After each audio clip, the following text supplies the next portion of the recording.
ನಾವು ಹೇಳೋದು ಟೋಟಲ್ ಆಗಿ ಇಷ್ಟೇ ನೋಡ್ರಿ. ಗಲಾಟೆ ಯಾಕೆ ಆಗ್ಯದ ಅನ್ನೋದು ಉತ್ತರ ಸರಳ ನಿಮಗೂ ಗೊತ್ತದ, ಎಲ್ಲರಿಗೂ ಗೊತ್ತದ, ನಮಗೂ ಗೊತ್ತದ. ನಾವು ಹೇಳಿದ್ರೆ ನೀವು ಏನಪ್ಪ ಇವರು ಇದು ಹಿಂಗೆ ಜಾತಿವಾದಿ ಪಕ್ಷದವರು ಹಿಂಗೆ ಹೇಳ್ತಾರ ಅಂತೀರಿ. ಇದು ಸರಳವಾಗಿ ಕಾಣಿಸ್ತದೆ ಇಲ್ಲಿ. ಅಲ್ರಿ, ಗಣೇಶ ಚತುರ್ಥಿಯೊಳಗೆ ನೀವು ಪಾಲ್ದಾರ ಆಗಬೇಕಿತ್ತಪ್ಪ.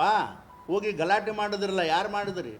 ಪ್ರಚೋದನೆ ಇಲ್ಲದೆ ಮಾಡ್ತಾರ ಅವರು. ಮತ್ತು ನೀವೆಲ್ಲ ಈ ರೀತಿ ತೋರಿಸೋದ್ರಿಂದ ಸಮಾಜದಲ್ಲಿ ಅವ್ರಿಗೆ ಪ್ರಚೋದನೆ ಸಿಗ್ತದ.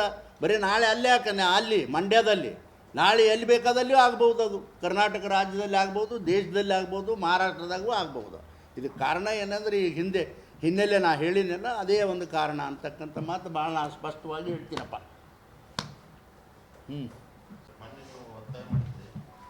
ಹಂಗ್ರಿ, ಅದು ಇನ್ನೊಂದು 2 ದಿನ ಬಿಟ್ಟು ನೋಡಕತ್ತೀರಿ ನೀವು. ಒಂದು 2 ದಿವಸ ನೋಡ್ರಿ, ನಾನು ದೇಶದ ಪ್ರಧಾನಮಂತ್ರಿ ಆಗಬೇಕು ಅಂತ ಹೇಳಿ ಇಚ್ಛಾ ಪಡ್ತಿರ್ತೀನಿ, ನಾನು ಆತೀನಿ. ಈಗ ಅದು ಅವನು ನಾ ಮುಂದುವರಿತೀನಿ ಅಂತ ಹೇಳ್ಯಾರ, ಆಶೆ ಅಷ್ಟೇ ವರಿತಾರ. ಅವ್ರು ಒಡ್ಲಕ್ಕೆ ಆಗೋದಿಲ್ಲ ರೀ, ಬಂದದ ಕಾಲ ಕಡೆಗೆ. ಭಾಳ ಮಂದಿ ಈಗ ಪ್ಯಾಂಟ್ ಅವ್ರು ಹೋತಾರ ಅನ್ನೋದು ಎಷ್ಟು ಮಂದಿ ತಯಾರಾಗ್ಯಾರ, ಹೆಂಗಿ ಹೊಲಿಸಿ ಒಟ್ಟು ತಯಾರಾಗಿಬಿಟ್ಟಾರ.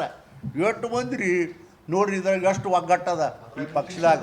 ಮತ್ತು ನಮಗೆ ಬೈತಿರ್ತಾರ ಅವ್ರು ಕಾಂಗ್ರೆಸ್ದವ್ರು.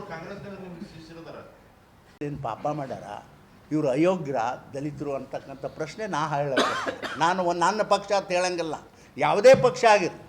ಇವತ್ತು ನೋಡ್ರಿ, ಅವರು ಕಾರ್ಗೇರವ್ರನ್ನ ದೇಶದ ಕಾಂಗ್ರೆಸ್ ಅಧ್ಯಕ್ಷರು ಮಾಡ್ಯಾರ.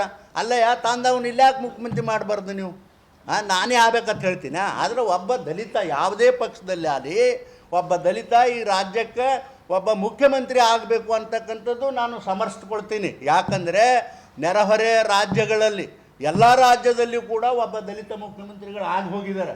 ನಾವೇನು ಪಾಪಿಷ್ಟ್ರ ಈ ಕರ್ನಾಟಕದಾಗ ಇರತಕ್ಕಂಥ ದಲಿತರು ಆಗಲೇಬೇಕು ಅಂತ ಮತ್ತೊಂದು ಸಲ ನಾ ಹೇಳ್ತೀನಿ. ಸಿದ್ದರಾಮಯ್ಯ ಅವರು ರಾಜೀನಾಮೆ ಕೊಟ್ಟರೆ ದಲಿತ ನಾಯಕರಿಗೆ ಅವಕಾಶ ಕೊಡ್ಬೇಕಂತೀರಿ?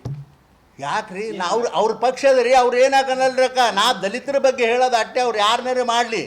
ನಾನು ಹೇಳೋದು ಒಬ್ಬ ದಲಿತರ ಮುಖ್ಯಮಂತ್ರಿ ಈ ರಾಜ್ಯದಾಗ ಆಲಿ ಅಂತ ಹೇಳ್ತೀನಪ್ಪ. ಅವನಾಲಿ ಇವನಾಲಿ ಅಂತ ಹೇಳ್ತೀನಿ. ಅವ್ರು ಇಚ್ಛೆ ಇದ್ದವ್ರು ಮಾಡ್ಕೊಳ್ಳೋಕೆ ಅವ್ರ ಪಕ್ಷದ ಬೇಕಾದ್ರೆ ಮಾಡಲಿ, ಅಲ್ಲಂದ್ರೆ ಬಿಡಲಿ.